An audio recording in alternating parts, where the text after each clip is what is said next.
So let's begin.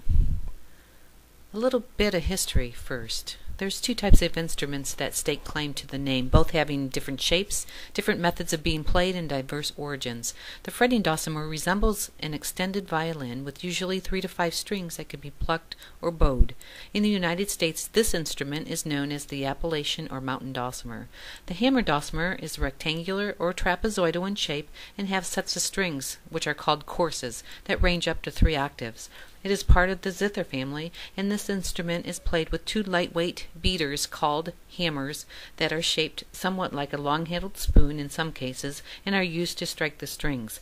The origin of the dulcimer is mysterious, and the history passed down and documented through the ages pretty much goes like this. Some people thought that this instrument existed during biblical times. This is due to the translation of a Greek word during King Nebuchadnezzar's time, which was 605 to 562 BC, where the word dulcimer is listed in the King James Version of the Bible and was used in Daniel 3 and verse 5. However, in 1864, Carl Engel theorized because of a bas relief known as the Procession of King Absurbanipal, now in the British Museum, depicts musicians playing on dulcimers of 10 strings with long sticks curved at the ends and dampening the strings with their hands. This would have been around the 10th century AD, where it seems that the hammer dulcimer existed in Persia. But it didn't exist during Nebuchadnezzar's 605 to 562 BC, nor did it exist in Persia in the 10th century AD. Recent research, according to Paul Guilford, in his book The Hammer Dulcimer, A History, supports the belief that the hammer dulcimer actually was developed from 2 different instruments, the Middle Eastern psaltery and the string drum, probably around the mid to late 14th century and early 15th century. The psaltery, an instrument that dates around the 11th century AD, is probably the type of instrument named in the book of Daniel in chapter 3 instead of a dulcimer. According to Guilford, it's difficult to verify the existence of a true psaltery in either the European or Islamic worlds. The 2 versions of the dulcimer developed separately at about the same time, one in France and one in Germany. The version in France descended from the psaltery, which was also the predecessor of the harpsichord. This version was also the dulcimer in French, the name probably being taken from the Latin words dulce and melos, which means sweet song. The German version developed from the string drum, which is the predecessor of the hackbrett, the German version of the dulcimer known today. The German version overtook the French version in popularity and became the predominant version. So the origins of the dulcimer as we know it today were in Europe in the late to mid 1300s and early 1400s, making it roughly 650 to 700 years old. Versions of the dulcimer can be found the world around. In Europe, the Pantaleon, and in China, it's called the Yangqin or the foreign zither. The French version of the hammer dulcimer or the hammered zither was called the tampion. In Persia and in Egypt and in Hungary, they have their own version called the cymbalum. It's being played in Canada, Mexico, and of course in the United States. So a variety of music is played throughout the world on the hammer dulcimer in its various forms. In the U.S., the hammer dulcimer arrived via unknown paths of immigration as it was widespread popularity in the 1700s and the 1800s. It was popular enough that Montgomery Ward and Sears and Roebuck sold them in their mail-order catalogs in the late 1800s and early 1900s. The last Sears and Roebuck catalog to include a dulcimer in their musical instrument section was in 1902 or the 1903 edition. The hammer dulcimer was also reportedly the favorite instrument of Henry Ford and enjoyed a mild revival thanks to his admirers. The harpsichord and the pianoforte, or the piano for short, are hammer dulcimers to which keyboards have been attached. In this section, we're going to talk about the hammer dulcimer. There's several different kinds that you can have. This one here that you're looking at is a student model. It's actually a 1312, 13 meaning treble bridge, 13 notes on it, and 12 on the bass bridge. These dulcimers that you're looking at, that's an aluminum one that my husband made me.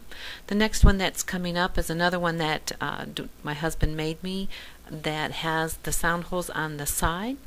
These dulcimers are from James Jones Instruments, and he's from Bedford, Virginia.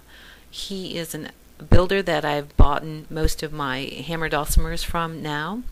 Some of these that you see in these slideshows has sound holes in them, and this is where we can personalize what we have on our dulcimers. You'll notice a lot of these and a lot of the other pictures that you have.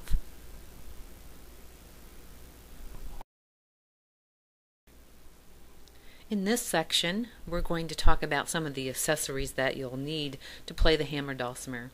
Of course, the first and foremost is the hammers that you're going to use. There's several different kinds that you can use. You'll notice here that some have curved heads on them, some of them have flexible shafts and just one single head on them.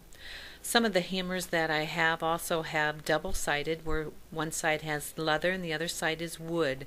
And this is the most recent pair that I purchased from Bob Bernard. These are ebony on one side. A tuning wrench is something you need also, along with a tuner. This is a chromatic tuner. Another one that we have is another chromatic tuner here that shows your notes. This is plugged in to a pickup so that you can tune. This is a brush so that you can keep your instrument clean, and of course you always do need a stand so that you can sit down and play or stand up and play. This section we're going to talk about the string layout, or the hammer dulcimer layout to begin with. You'll notice on here, this is what shows you the layout of the hammer dulcimer. Notice the tuning pins, the hitch pins, pin block, soundboard, sound hole, the treble bridge, and the bass bridge. These pictures here show you how the strings go through over and under the treble bridge and the bass bridge. This next section shows you the chords, not the chords, but the note layout of a 1211 and the note layout of a 1514 on the treble and bass bridge. This is a note layout of the James Jones that I use. It has 3 bridges called a 316, 18, 9.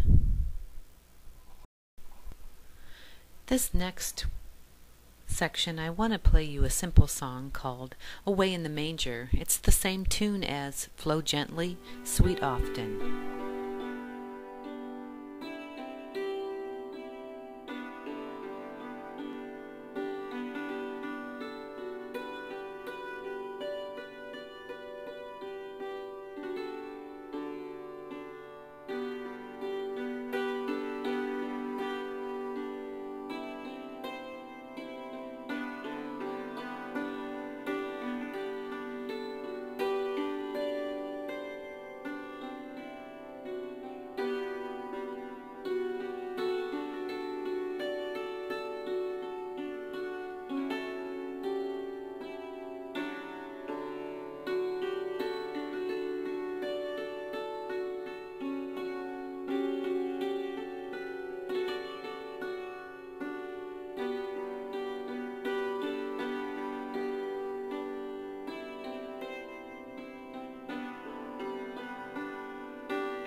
Some of my references and websites that are good for people to look at are included here, and thanks for watching.